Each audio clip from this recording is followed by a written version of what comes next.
Hello guys, I am Ricky and you're most welcome to our YouTube channel Nirmala निर्वाण classes. आज हम लोग chemistry में जो टॉपिक देखने वाले हैं वो है रदरफोर्ड का नाभिकीय सिद्धांत, रदरफोर्ड्स न्यूक्लियर थ्योरी, रदरफोर्ड का नाभिकीय सिद्धांत। आज की वीडियो में जो रदरफोर्ड साहब का एटम संबंधित जो नाभिक संबंधित सिद्धांत है, परमाणु के नाभिक से संबंधित सिद्धांत है, उसको हम लोग देखेंगे। तो लास्ट तक बने रहिएगा। इस वीडियो में आपको पूरी जानकारी मिलेगी रदरफोर्ड के नाभिकीय सिद्धांत की। साथ ही साथ इसमें जो आपका थॉमसन मॉडल था है उसके बारे में भी जानकारी मिलेगी, है ना। थॉमसन मॉडल में जो थॉमसन साहब ने जो एटॉमिक मॉडल की संरचना की थी, या कह सकते हैं जो उनका मॉडल था, वह भी आप जानेंगे। और जो रदरफोर्ड का नाभिकीय सिद्धांत है वह भी आप जानेंगे। दोनों को ही आज बेहतर ढंग से आप समझने वाले हैं इस वीडियो में, तो अंत तक बने रहिएगा। चलिए शुरू करते हैं प्रथम पॉइंट से, लास्ट तक लेकिन जरूर देखिएगा। बहुत ही नॉलेजेबल वीडियो है ये। पहला पॉइंट है 1911 में रदरफोर्ड ने परमाणु की आंतरिक व्यवस्था संबंधित, है ना, एक आश्चर्यजनक तथ्य पता किया, या एक आश्चर्यजनक तथ्य के बारे में जानकारी दी। सबसे पहले जो रदरफोर्ड साहब ने जो ये थ्योरी दी नाभिकीय सिद्धांत का, किसी एटम के या परमाणु के नाभिकीय सिद्धांत का, तो उसमें उन्होंने परमाणु के नाभिक के बारे में कहा, साथ ही साथ इलेक्ट्रॉन के बारे में कहा कि जिस प्रकार आप सौरमंडल में सूर्य है और उसके चारों ओर जितने भी ग्रह नक्षत्र हैं वो उसके चक्कर लगाते हैं, ठीक उसी तरह किसी भी एटम के नाभिक में प्रोटॉन और न्यूट्रॉन है और इलेक्ट्रॉन उसके चारों ओर चक्कर लगाता है। तो ये नाभिक से संबंधित जो ज्ञान है रदरफोर्ड साहब ने दिया, और इसलिए इसको रदरफोर्ड का नाभिकीय सिद्धांत कहते हैं। नाभिकीय सिद्धांत और भी लोगों ने दिया, लेकिन जो रदरफोर्ड का नाभिकीय सिद्धांत है वह सबसे सुपर है। ऐसा इसलिए आपको रदरफोर्ड का नाभिकीय सिद्धांत से प्रश्न भी आता है और बहुत इंपॉर्टेंट भी है ना। नाभिकीय सिद्धांत की दृष्टि से रदरफोर्ड का नाभिकीय सिद्धांत सबसे इंपॉर्टेंट है। तो ये कब दिया गया? 1911 में रदरफोर्ड ने परमाणु की आंतरिक व्यवस्था संबंधित आश्चर्यजनक की तथ्यों को पता किया, है ना। किसके संबंधित? तो परमाणु की आंतरिक व्यवस्था, जो इंटरनल सिस्टम है, आंतरिक व्यवस्था, परमाणु की आंतरिक व्यवस्था संबंधित आश्चर्यजनक तथ्यों का पता किया।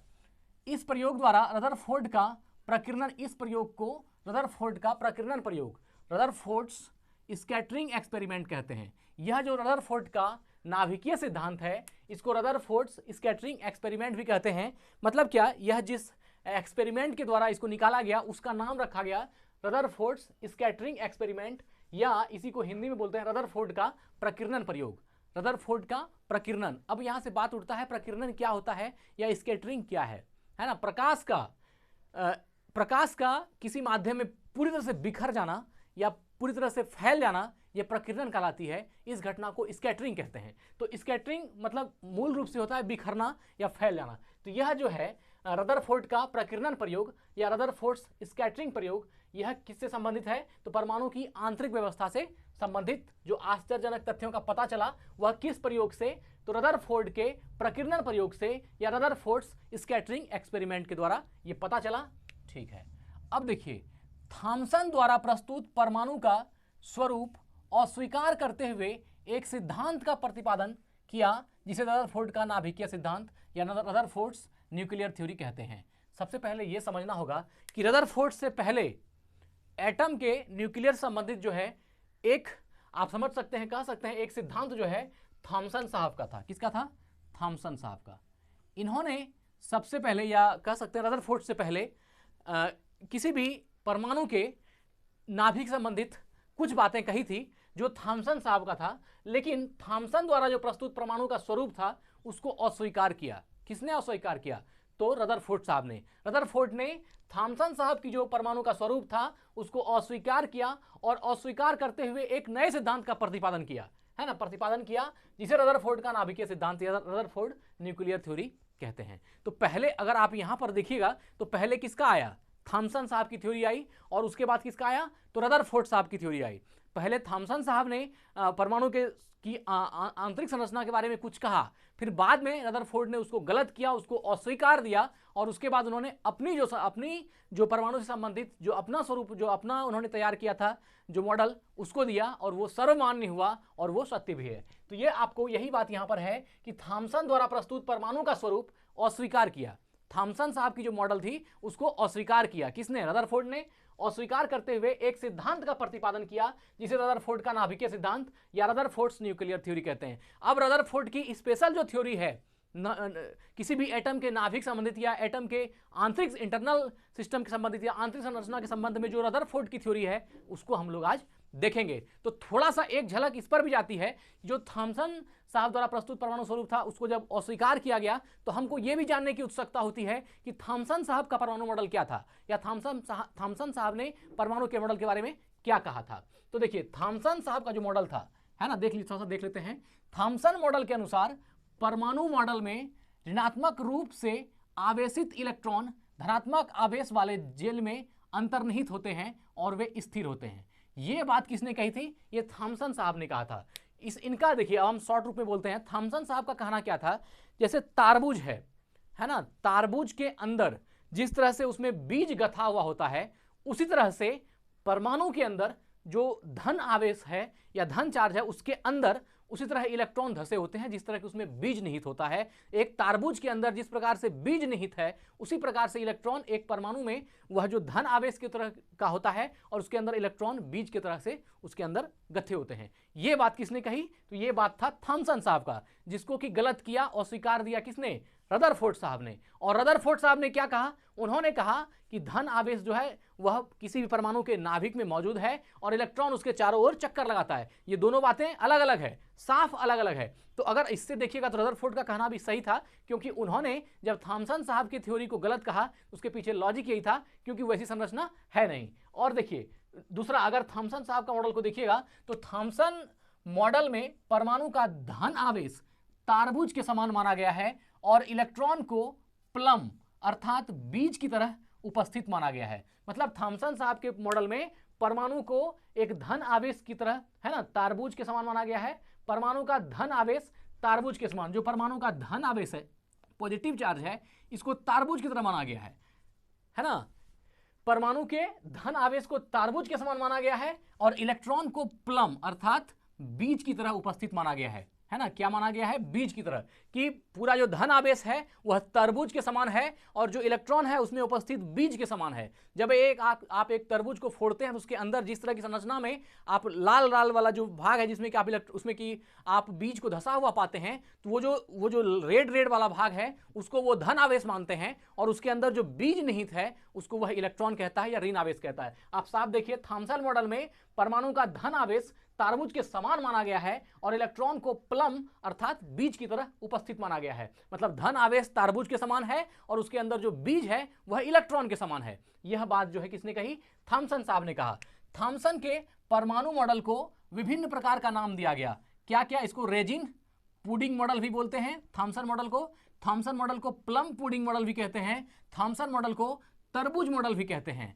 प्लम पुडिंग एक प्रसिद्ध अंग्रेजी मिठाई है, उसी से उदाहरण देकर के उन्होंने बताया कि परमाणु के अंदर की जो संरचना है उसमें इलेक्ट्रॉन प्रोटॉन किस तरह से व्यवस्थित हैं उसके बारे में इन्होंने कहा। तो थॉमसन परमाणु मॉडल का 3 नाम है। इसको रेजिन पुडिंग मॉडल भी कहते हैं,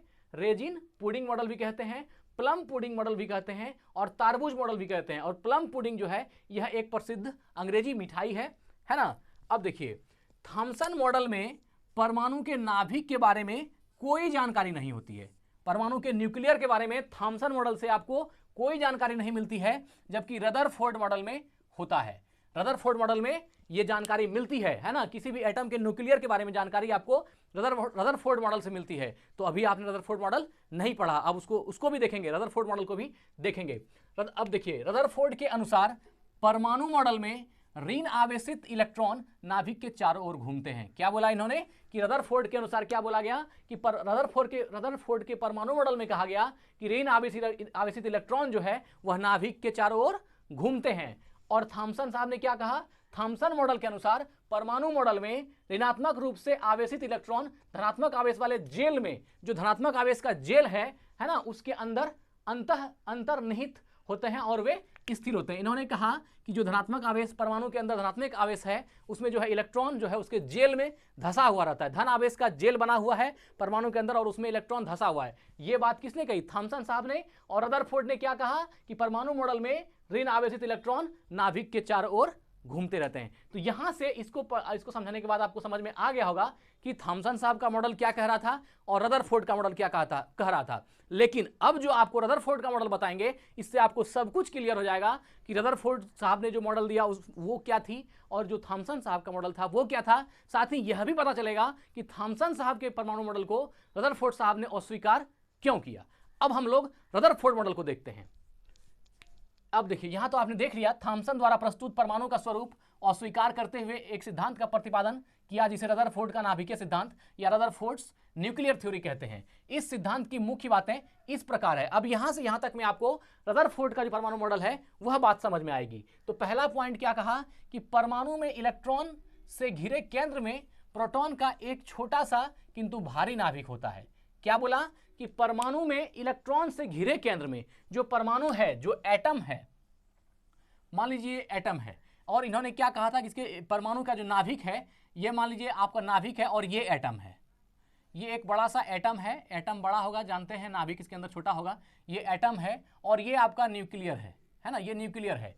और इसके चारों ओर इलेक्ट्रॉन जो है, न्यूक्लियर के चारों ओर आपका इलेक्ट्रॉन चक्कर लगा रहा है। मान लीजिए इसे इलेक्ट्रॉन जो है ये आपका चक्कर लगा रहा है, चारों तरफ घूम रहा है। ये परमाणु मॉडल जो है रदरफोर्ड का है। तो इसमें क्या बोला कि परमाणु में इलेक्ट्रॉन से घिरे केंद्र में, यह जो इलेक्ट्रॉन से घिरा हुआ केंद्र है अंदर में न्यूक्लियर, जिसको नाभिक बोल रहे हैं, तो परमाणु में इलेक्ट्रॉन से घिरे केंद्र में प्रोटॉन का एक छोटा सा किंतु भारी नाभिक होता है। इसके बीच में जो नाभिक है वह प्रोटॉन का एक छोटा सा भारी नाभिक होता है ना।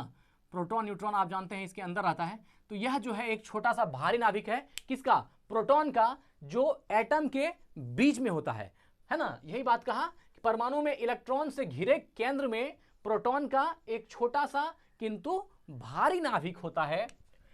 परमाणु के अंदर का अधिकांश भाग खाली होता है, और जो परमाणु के अंदर का अधिकांश भाग है वो क्या है? ब्लैंक्स है, अधिकांश भाग खाली है। याद रखिएगा, परमाणु के अंदर का अधिकांश भाग खाली है और उस परमाणु के जो बीच में एक छोटा सा भारी प्रोटॉन जो है उसके नाभिक में स्थित है, या उसके नाभिक में वह सिचुएटेड है, उसके नाभिक में वह अच्छी तरह से बैठा हुआ है। तो एक तो एटम हो गया है ना, एक एटम हो गया, जैसे मान लीजिए यहां पर बनाते हैं, एक एटम हो गया और इसके अंदर में एक न्यूक्लियर हो गया, जिसमें कि आपका प्रोटॉन है और न्यूट्रॉन है। ये तो आपको बाद में मालूम हो जाएगा, प्रोटॉन न्यूट्रॉन है। और इसमें एक ऐसी जो है इस तरह की कक्षा बनी हुई है, जिसमें कि आपका इलेक्ट्रॉन जो है चारों ओर चक्कर लगा रहा है। इस तरह बहुत सारी कक्षाएं हैं, लेकिन बीच में जो है ये आपका नाभिक है। बीच वाला क्या हो गया? नाभिक। नाभिक किसको बोलते हैं? जिसके अंदर की आपका प्रोटॉन महाशय विराजमान है, वह आपका नाभिक है, न्यूक्लियर है। यहाँ प्रोटॉन और न्यूट्रॉन है और इलेक्ट्रॉन चक्कर लगा रहा है, और बाकी एटम का जो भाग है वह क्या है? खाली है, ब्लैंक्स है। यही बात कहा कि परमाणु के अंदर का अधिकांश भाग खाली होता है। परमाणु गोलीय अर्थात स्फेरिकल होता है। परमाणु क्या है? एटम क्या होता है? गोलीय होता है या स्फेरिकल होता है। तो यह गोलीय है या स्फेरिकल है, ही आप जान ही रहे, देख ही रहे हैं। परमाणु गोलीय या स्फेरिकल होता है। परमाणु नाभिक का आकार परमाणु के आकार की तुलना में अत्यंत छोटा। परमाणु के जो नाभिक का आकार है वह परमाणु के आकार की तुलना में बहुत छोटा, छोटा नहीं बहुत छोटा होता है। मतलब क्या? यह जो आपका एटम है, यह आपका क्या है? परमाणु है, और परमाणु के अंदर यह नाभिक है। तो परमाणु का जो आकार है वह नाभिक से काफी बड़ा होता है, या तो कह लीजिए कि नाभिक का जो आकार है वह परमाणु के आकार से बहुत छोटा होता है। छोटा नहीं, बहुत छोटा होता है, ठीक है ना। तो परमाणु नाभिक के आकार है ना, परमाणु के नाभिक का आकार परमाणु के आकार की तुलना में अत्यंत छोटा होता है।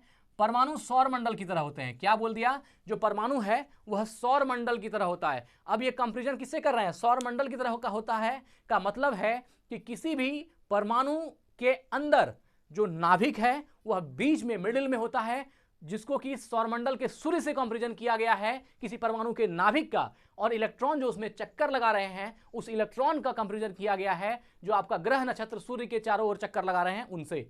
तो जैसे सौरमंडल में बीच में सूर्य है और चारों ओर ग्रह नक्षत्र चक्कर लगा रहा है, ठीक उसी तरह परमाणु के अंदर एक नाभिक है जिसमें प्रोटॉन विराजमान है, एक भारी प्रोटॉन विराजमान है, और उसके चारों ओर जो इलेक्ट्रॉन है वह चक्कर लगा रहा है। ठीक उसी प्रकार जिस प्रकार सौरमंडल में सूर्य बीच में है और उसके चारों ओर जो है कक्षाओं में अलग अलग ग्रह नक्षत्र उनके चक्कर लगा रहे हैं।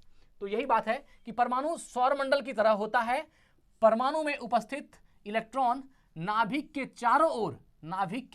चारों ओर वृत्ताकार पथों में उसी तरह अनवरत परिक्रमा कर रहे हैं जिस तरह सूर्य के चारों ओर और नक्षत्र कर रहे हैं। जिस तरह सूर्य के चारों ओर बाकी नक्षत्र परिक्रमा कर रहे हैं, ठीक उसी तरह इस नाभिक को एक सूर्य की तरह मान लीजिए और इसके चारों ओर इलेक्ट्रॉन चक्कर लगा रहा है। ठीक वैसा ही जैसा सौरमंडल में है, ठीक वैसा ही इस परमाणु के अंदर भी है।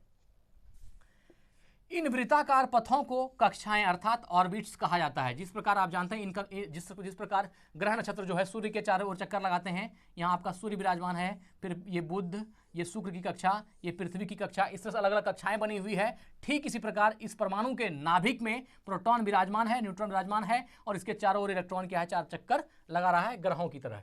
तो इन वृत्ताकार पथों को कक्षाएं अर्थात ऑर्बिट्स कहा जाता है। ऐसा होने से नाभिक तथा इलेक्ट्रॉन के बीच कार्यरत स्थिर विद्युत आकर्षण बल, इलेक्ट्रोस्टैटिक अट्रैक्टिव फोर्स है ना, क्या बोला, स्थिर विद्युत आकर्षण बल इलेक्ट्रॉन के वेग से उत्पन्न केंद्राभिसारी सेंट्रीफ्यूगल फोर्स के बराबर होता है। यहां पर एक बात को समझिएगा, यहां चक्कर तो लगाता ही है, लेकिन साथ ही एक बात जो समझने वाली है वो ये है कि ऐसा होने से जब इलेक्ट्रॉन नाभिक के चारों ओर चक्कर लगाता है तो इस प्रकार होने से नाभिक तथा इलेक्ट्रॉन के बीच, जो नाभिक है, जो यहाँ पर न्यूक्लियर है, और जो इलेक्ट्रॉन है, नाभिक या यहाँ समझिए ये नाभिक है और ये इलेक्ट्रॉन है, नाभिक और इलेक्ट्रॉन के बीच कार्यरत स्थिर विद्युत वाहक बल है ना, स्थिर विद्युत आकर्षण बल, स्थिर विद्युत आकर्षण बल। तो ये इलेक्ट्रॉन और इस नाभिक के बीच क्या है, स्थिर विद्युत आकर्षण बल इलेक्ट्रॉन के वेग से उत्पन्न, यह जो इलेक्ट्रॉन चक्कर लगा रहा है, इस इलेक्ट्रॉन के वेग से, इस इलेक्ट्रॉन के घूर्णन से, इस इलेक्ट्रॉन के वेग से उत्पन्न केंद्राभिसारित है ना, केंद्राभिसारी बल के बराबर होता है। अब जो इसमें केंद्राभिसारी बल लगता है, आप जानते हैं एसएचएम में जब आप जो भी आपका वृत्तीय गति जो होती है उसमें आपने सेंट्रीफ्यूगल फोर्स के बारे में या केंद्राभिसारी फोर्स के बारे में आपने सुना होगा, या इसके बारे में आपने और बेहतरीन ढंग से तब जाना होगा जब आप गाड़ी में बैठे होते हैं और एकाएक रोड पे मुड़ना होता है। जो बैंकिंग ऑफ रोड आप पढ़ते हैं, उस बैंकिंग ऑफ रोड में भी ये फोर्स लगता है ना, सेंट्रीपिटल फोर्स और सेंट्रीफ्यूगल फोर्स है ना। दूध से घी बनाने की जो प्रक्रिया होती है उसमें भी आप जानते हैं। तो यहाँ पर जो है कि नाभिक और इलेक्ट्रॉन के बीच कार्यरत स्थिर विद्युत वाहक बल, एक नाभिक और इलेक्ट्रॉन के बीच है ना कार्यरत स्थिर विद्युत वाहक बल इलेक्ट्रॉन के वेग से उत्पन्न केंद्राभिसारी के बराबर होता है। इलेक्ट्रॉनों के वेग से जो उत्पन्न केंद्राभिसारी बल है उसके बराबर होता है। मतलब क्या, यह जो यहाँ पर जो सब चीज बैलेंस है, इसका मेन कारण किसको माना जा रहा है कि नाभिक और इलेक्ट्रॉन के बीच, ये नाभिक है और ये इलेक्ट्रॉन है, नाभिक और इलेक्ट्रॉन के बीच है ना कार्यरत स्थिर विद्युत वाहक बल, इसके बीच में जो कार्यरत स्थिर विद्युत वाहक है, इलेक्ट्रोस्टैटिक फोर्स है, स्थिर विद्युत वाहक बल है, वह इलेक्ट्रॉन के वेग से उत्पन्न केंद्राभिसारी बल के बराबर होता है। मतलब कि नाभिक और इलेक्ट्रॉन के बीच जो कार्यरत स्थिर विद्युत वाहक बल है वह इलेक्ट्रॉन के वेग से उत्पन्न केंद्राभिसारी के बराबर होता है। यहां से जो इलेक्ट्रॉन के बीच चक्कर लगाने से जो केंद्राभिसारी बल उत्पन्न हो रहा है वह, और इलेक्ट्रॉन और जो आपका प्रोटॉन है, इलेक्ट्रॉन और प्रोटॉन या कह सकते हैं इलेक्ट्रॉन और नाभिक के बीच जो कार्यरत स्थिर विद्युत वाहक बल है, स्थिर विद्युत आकर्षण बल है, और इलेक्ट्रॉन के चक्कर लगाने के बाद जो आपका केंद्राभिसारी बल है, दोनों क्या होता है, बराबर होता है। इलेक्ट्रॉन को चक्कर लगाने के बाद जो केंद्राभिसारी बल है वह बल, और नाभिक के चारों ओर और नाभिक और इलेक्ट्रॉन के बीच जो कार्यरत स्थिर विद्युत वाहक बल है, स्थिर विद्युत आकर्षण बल है, वह दोनों क्या होता है, बराबर होता है ना। यही बात लिखा कि ऐसा होने से नाभिक तथा इलेक्ट्रॉन के बीच कार्यरत स्थिर विद्युत आकर्षण बल इलेक्ट्रॉन के वेग से उत्पन्न केंद्राभिसारी बल के बराबर होता है। और क्या कहा, इस परमाणु में उपस्थित इलेक्ट्रॉन अपनी कक्षाओं में अनवरत गतिशील रहते हुए परमाणु को अस्थायित्व प्रदान करते हैं। ये क्या करते हैं, परमाणु को अस्थायित्व प्रदान करते हैं, स्टेबिलिटी प्रदान करते हैं। कैसे, तो इस परमाणु में उपस्थित इलेक्ट्रॉन अपनी कक्षाओं में अनवरत गतिशील रहते हुए परमाणु को अस्थायित्व प्रदान करते हैं। अब इलेक्ट्रॉन गतिशील रहते हुए परमाणु को अस्थायित्व प्रदान करते हैं कैसे, तो देखिए इलेक्ट्रॉन गतिशील होते हुए परमाणु को अस्थायित्व प्रदान करते हैं कैसे। वह इस प्रकार होता है कि किसी परमाणु के नाभिक और इलेक्ट्रॉन, किसी परमाणु के नाभिक और किसी परमाणु के इलेक्ट्रॉन, इसके बीच में स्थिर विद्युत आकर्षण बल है। किसी परमाणु के नाभिक और किसी परमाणु के इलेक्ट्रॉन, नाभिक और इलेक्ट्रॉन के बीच स्थिर विद्युत आकर्षण बल है, और उस विद्युत आकर्षण बल के बराबर एक और बल है जो उसको बैलेंस किया हुआ है। वह बल कौन सा है, तो वह है आपका केंद्राभिसारी बल। अब केंद्राभिसारी बल वहां कैसे आता है, तो जब इलेक्ट्रॉन नाभिक के चारों ओर चक्कर लगाती है तो उससे उत्पन्न होता है केंद्राभिसारी बल। तो नाभिक और इलेक्ट्रॉन के बीच जो स्थिर विद्युत आकर्षण बल था, नाभिक और इलेक्ट्रॉन के बीच जो स्थिर विद्युत आकर्षण बल था, वह बराबर हो गया किसके? वह बराबर हो गया केंद्राभिसारी बल के। वह और केंद्राभिसारी बल कहां से आया? जब इलेक्ट्रॉन किसी नाभिक के चारों ओर चक्कर लगाती है तो वहां से केंद्राभिसारी बल उत्पन्न होता है। और जब दोनों बराबर हो गया, मतलब इलेक्ट्रॉन के द्वारा चक्कर लगाने से केंद्राभिसारी बल जो उत्पन्न हुआ वो, और एटम के नाभिक में, नाभिक और इलेक्ट्रॉन के बीच जो स्थिर विद्युत वाहक बल था वो दोनों क्या हो गया? बराबर हो गया। और उससे क्या हो गया? उसी से आपका परमाणु में क्या हो गया? आपका परमाणु अस्थायित्व, वह जो है उससे परमाणु को अस्थायित्व प्रदान होता है, परमाणु अस्थायित्व की स्थिति में आ गई। तो इस परमाणु में उपस्थित इलेक्ट्रॉन अपनी कक्षाओं में अनवरत गतिशील रहते हुए परमाणु को अस्थायित्व प्रदान करते हैं। तो ये बातें जो है ये आपका कह रहा है रदरफोर्ड का नाभिकीय सिद्धांत। और जो आपने थॉमसन का भी नाभिकीय सिद्धांत देखा, थॉमसन का नाभिकीय सिद्धांत में क्या था कि तरबूज, उन्होंने जो कहा एक तरबूज मॉडल के रूप में, वो तो हमने आपको बताया ही, या प्लम पुडिंग मॉडल या रेजिन पुडिंग मॉडल, ये तो आपने समझ ही गया कि उनका क्या कहना था। और जो रदरफोर्ड का मॉडल था वो क्या कहना था। एक बार रदरफोर्ड मॉडल को हम फिर से कर देते हैं ताकि अच्छा हो जाए। इन्होंने क्या कहा कि परमाणु में इलेक्ट्रॉन से घिरे केंद्र में प्रोटॉन का एक छोटा सा किंतु भारी नाभिक होता है। परमाणु के अंदर का अधिकांश भाग खाली होता है। परमाणु गोलीय होता है। परमाणु के नाभिक का आकार परमाणु के आकार की तुलना में अत्यंत छोटा होता है। परमाणु सौरमंडल की तरह होता है। परमाणु में उपस्थित इलेक्ट्रॉन नाभिक के चारों ओर वृत्ताकार पथों में उसी तरह अनवरत परिक्रमा करती है जिस प्रकार सूर्य के चारों ओर ग्रह नक्षत्र करते हैं। इन वृत्ताकार पथों को कक्षाएं अर्थात ऑर्बिट्स कहा जाता है। ऐसा होने से नाभिक तथा इलेक्ट्रॉन के बीच कार्यरत स्थिर विद्युत आकर्षण बल इलेक्ट्रॉन के वेग से उत्पन्न केंद्राभिसारी बल के बराबर होता है। इस परमाणु में उपस्थित इलेक्ट्रॉन अपनी कक्षाओं में अनवरत गतिशील रहते हुए परमाणु को अस्थायित्व प्रदान करते हैं। ये किसने कहा? तो ये था आपका जो रदरफोर्ड साहब का नाभिकीय सिद्धांत। तो हमने दोनों को, रदरफोर्ड साहब का नाभिकीय सिद्धांत को और थॉमसन साहब का जो नाभिकीय सिद्धांत था, दोनों को आपके सामने रखने का प्रयास किया। अब ये आप तय कीजिए कि हम कहां तक सफल हो पाए और कहां तक नहीं हो पाए। यही वीडियो को एंड करते हैं। स्वस्थ रहें, अपना ख्याल रखें। जय हिंद, जय भारत।